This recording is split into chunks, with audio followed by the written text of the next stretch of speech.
My channel Judiciary with Anusha. As promised, we are going to start as per the plan, that is Order 4 read with Section 26.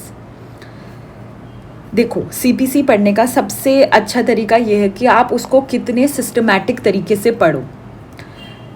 Order 4 से हमने start इसलिए भी किया है क्योंकि अभी हम अपना एक प्लान स्टार्ट कर रहे हैं जिसमें हमने ये देख रहे हैं कि सबसे ज़्यादा क्वेश्चंस यूपी पीसीएसजे 5 से 6 सालों में किन किन टॉपिक से पूछ रहा है और वो कंसिस्टेंट है, ऐसा नहीं है कि वो चेंज कर दे रहा है। So I will be dealing with each and every order, but मेरा जो प्रॉपर एम्फेसिस रहेगा वो रहेगा अकॉर्डिंग टू द PYQs।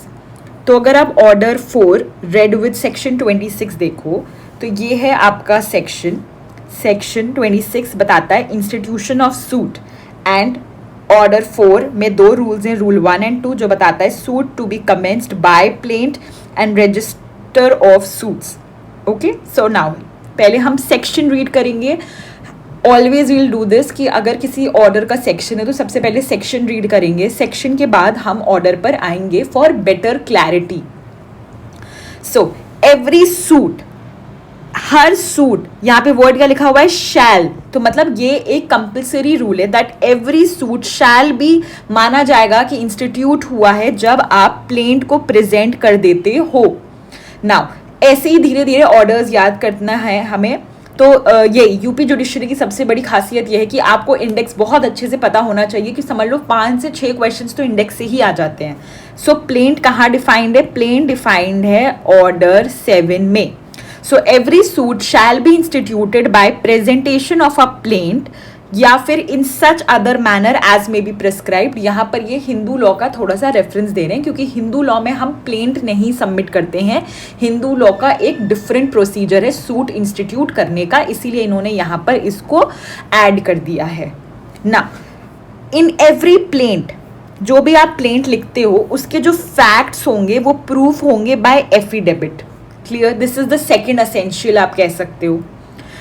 अब इन्होंने फर्दर क्लैरिफाई किया है प्रोवाइडेड दैट कि जो एफिडेविट का फॉर्म या मैनर है वो ऑर्डर 6 किसकी बात करता है, ऑर्डर 6 बात करता है प्लीडिंग की। तो ऑर्डर 6 में बता रखा है रूल 15 है, तो रूल 15 ये किसके बारे में बात करता है, वेरिफिकेशन ऑफ प्लीडिंग। तो जब भी आप प्लेंट लिखोगे, ऑब्वियसली आपको जब भी प्लेंट या रिटन स्टेटमेंट लिखना है तो आपको ऑर्डर 6 को रेफरेंस देनी है क्योंकि ऑर्डर 6 में कुछ रूल्स बताएं प्लीडिंग के कि उसी को फॉलो करना है। यहाँ पर इन्होंने और स्पेसिफिकली मेंशन कर दिया, बता दिया है कि कैसे जब भी आप मतलब आप समझो इसकी chronology that you have to first refer order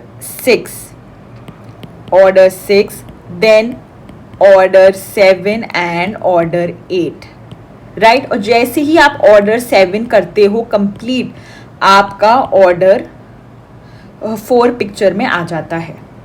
और जैसे ही आपका ऑर्डर 4 पिक्चर में आता है वैसे ही ऑर्डर 5 पिक्चर में आ जाएगा। Order 5 is known as summon, कि जहाँ पर आप डिफेंडेंट को इन्फॉर्म हो रहा है कि उसके प्रति केस आया है, केस में ये फैक्ट्स हैं, तो वो भी अपना डिफेंस लिखना स्टार्ट कर दे। और डिफेंस कैसे लिखता है, वो रिटन स्टेटमेंट के फॉर्म में। तो हम ये मतलब कह सकते हैं the most important orders of CPC is order 6, 7, 8 and 5, मतलब मोस्ट इम्पॉर्टेंट है, राइट ना। ऑर्डर 4 क्या बात कर रहा है, अगेन ऑर्डर 4 इसी की बात कर रहा है, that is institution of suits, कि every suit shall be institute by presenting plaint in duplicate to the court. यहाँ पर अब इसका क्या आ गया, थर्ड एसेंशियल आ गया कि अभी तो हमने बताया कि जब भी आप करोगे तो वो प्लेंट से होगा शुरुआत, और प्लेंट को आप प्रूफ कैसे करोगे, एफिडेविट से। एफिडेविट के रूल्स कहाँ से देखोगे आप, ऑर्डर 6 रूल 15A। नाउ देखो, इसीलिए देखो 15A इंपॉर्टेंट क्यों हो जाता है, क्योंकि एक बार ये यहाँ मेंशन्ड है, फिर एक बार ऑर्डर 6 के अंदर भी मेंशन्ड होगा, तो the something is that is repeating so much, तो ये वैसे ही आपका इंपॉर्टेंट बन जाता है। अब आ रहा है, आपने बता दिया था यहाँ पर, अब इसको देखिए ऑर्डर क्या कर रहा है, ऑर्डर थोड़ा सा एड ऑन कर रहा है। क्या एड ऑन कर रहा है कि जो प्लेंट प्रेजेंट कर रहे हो ना वो आप डुप्लीकेट में करो, ठीक है। उसको आपको किस में करना है, डुप्लीकेट फॉर्म में करना है। क्यों डुप्लीकेट फॉर्म में? एक कॉपी कोर्ट रखेगी और एक कॉपी डिफेंडेंट को जाएगी ड्यूरिंग द टाइम ऑफ समन। तभी ना तो वो डिफेंडेंट को पता चलेगा कि उसके प्रति ये केस है, इस प्लेंटिव ने किया है, अच्छा ये मैटर है और इसने ये चीज़ें लिखा है, तभी तो वो रिप्लाई करेगा, डिफेंस लिखेगा अपना ना। एवरी प्लेंट, अगेन अब इसमें इन्होंने point 4, that is I guess the most important point, कि हर प्लेंट को आपको कंपनी करना है जो रूल्स कहाँ दे रखे हैं, ऑर्डर 6 जो प्लीडिंग को डील करता है, ऑर्डर 7 जो प्लेंट को करता है।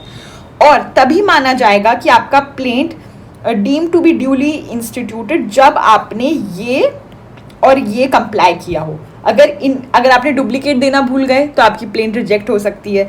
आपने रूल 6 और ऑर्डर 6 एंड 7 को कंप्लाई नहीं किया है तो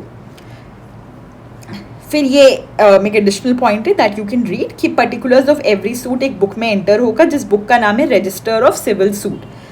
इतनी सी बात इस ऑर्डर 4 में आपको याद रखनी थी। इसके अलावा इसमें कुछ पढ़ना है, कुछ ध्यान देना है, नॉट एट ऑल। ये पूरा, क्योंकि अभी हम सिर्फ और सिर्फ ये प्रीलिम्स ओरिएंटेड है। लेकिन क्या प्रीलिम्स ओरिएंटेड है तो ऐसा नहीं है कि मैं इसमें आपको इंपॉर्टेंट चीज़ें नहीं बताऊंगी। जो मेंस के लिए इंपॉर्टेंट है वो भी इंपॉर्टेंट मार्क करवाऊंगी, उसको आप रिवाइज करो। फिर जब ये हमारा पूरा ख़त्म हो जाएगा तब हम एक लास्ट क्लास रखेंगे जिसके अंदर हम केस लॉज डील करेंगे कि आपको और कहीं भी नहीं भागना है। यही आपका पूरा होलिस्टिक अप्रोच है। Thank you and stay tune for further videos.